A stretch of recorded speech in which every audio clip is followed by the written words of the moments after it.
With the 55th pick in the 2024 NBA Draft, the Los Angeles Lakers select Bronny James from the University of Southern California. The anticipation has been building for weeks as to where we would hear Bronny's name called.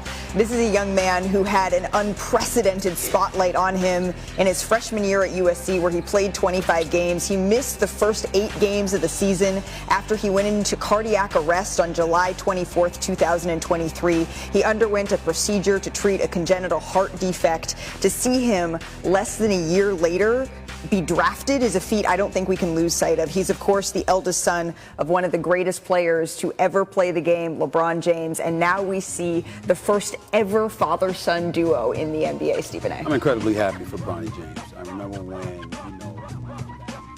All right, folks, we are back, closing out here at WLTH here, straight out of the cannon with me, Scott Cannon.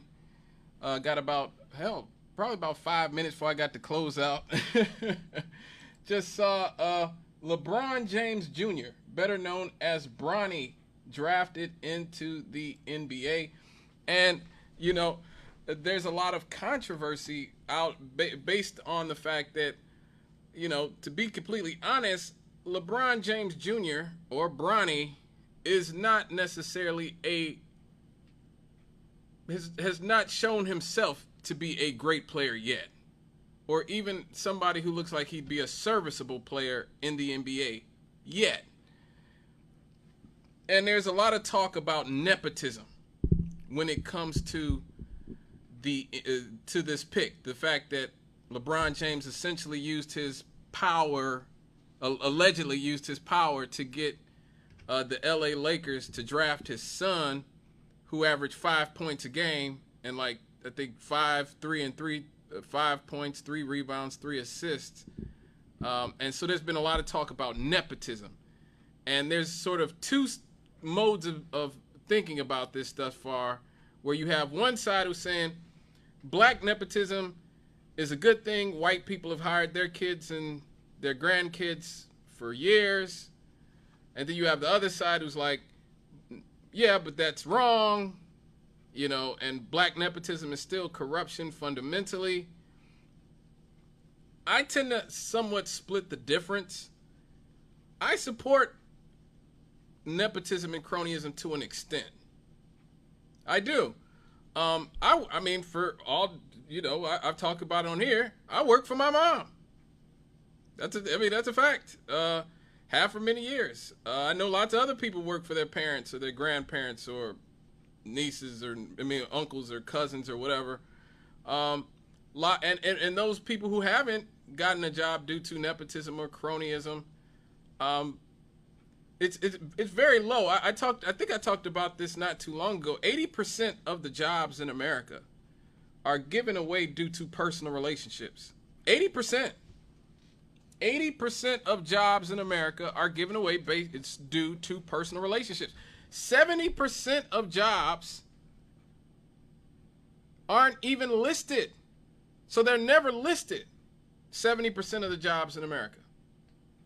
They're just given away to a family member, a friend, a frat brother, a sorority sister, somebody who knows somebody. Well, I know a guy, you know, hook my guy up with a job. And so it's one of the reasons why I support affirmative action for black Americans and indigenous people, and I support DEI for black Americans and indigenous people, because much of America has been built on nepotism and cronyism, where rich white people get their kids and their friends jobs and get their kids and their friends into different universities, their frat brothers, their sorority sisters.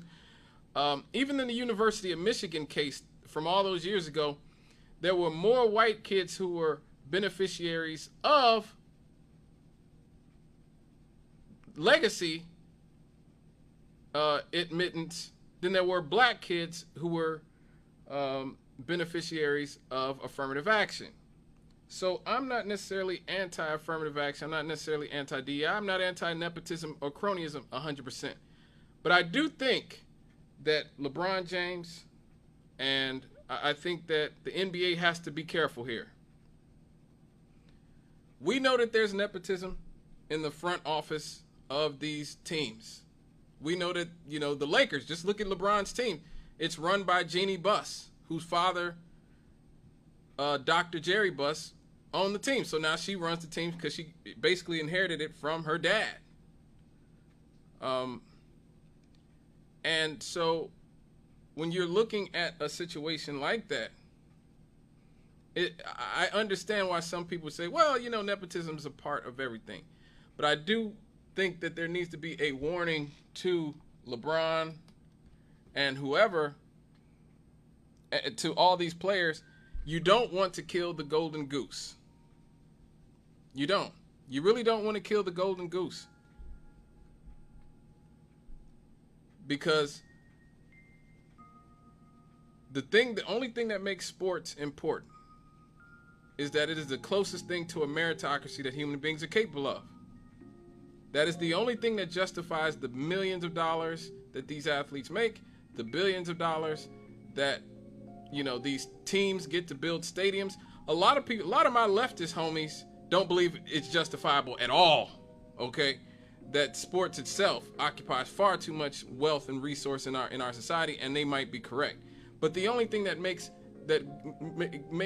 you able to even make an argument for sports is that it is the closest thing to a meritocracy that human beings are capable of. Since everything else in our society is inherently predicated on who likes who, who's related to who, to have one thing in our society, one thing that is mostly is a meritocracy. It's not a perfect meritocracy. Popularity matters. Making the all-star team, or those things are still heavily about popularity, even more so than they are meritocracy.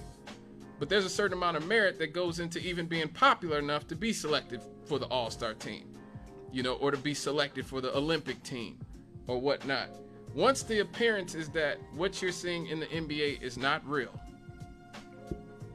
and that a guy who averages 5 points a game in college can just be drafted due to his father being on the team. I mean, what's to stop the owner of the Clippers, Steve Ballmer, from drafting his son? Nothing. What's to stop, James Dolan, the owner of the New York Knicks, from drafting his son? What's to stop Kevin Durant or Luka Doncic or Nikola Jokic, who have brothers or cousins or something maybe who play and are at the bottom of the Euro League or something? Say, hey, draft my brother. He's at the bottom of the Euro League if you want me to re-sign with you. And then before you know, the NBA is full of a bunch of dudes who, don't really belong there at all in any capacity. And so, though I do support a certain amount of nepotism and cronyism, especially for the black community who has been locked out of every institution of wealth and power that there is, and we need to hire each other, and we need to pass down wealth to our friends and our families and within our communities. I definitely support that on some level, but we have to be careful. We have to be careful. We got to be careful. We really do. You don't want to kill the goose that lays the golden egg. You don't want to have a situation where the owners and the fans start to look at these players as having too much wealth, having too much power, having too much say over what's going on, and decide that they are going to put an end to that. Because, again, you're never going to outpower them. You're never going to out-muscle them.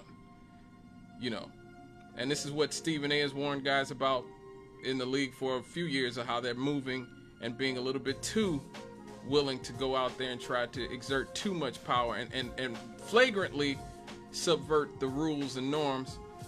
You got to be careful. That's all I'm saying. All best of luck to Bronny and LeBron. Savannah, with all due respect.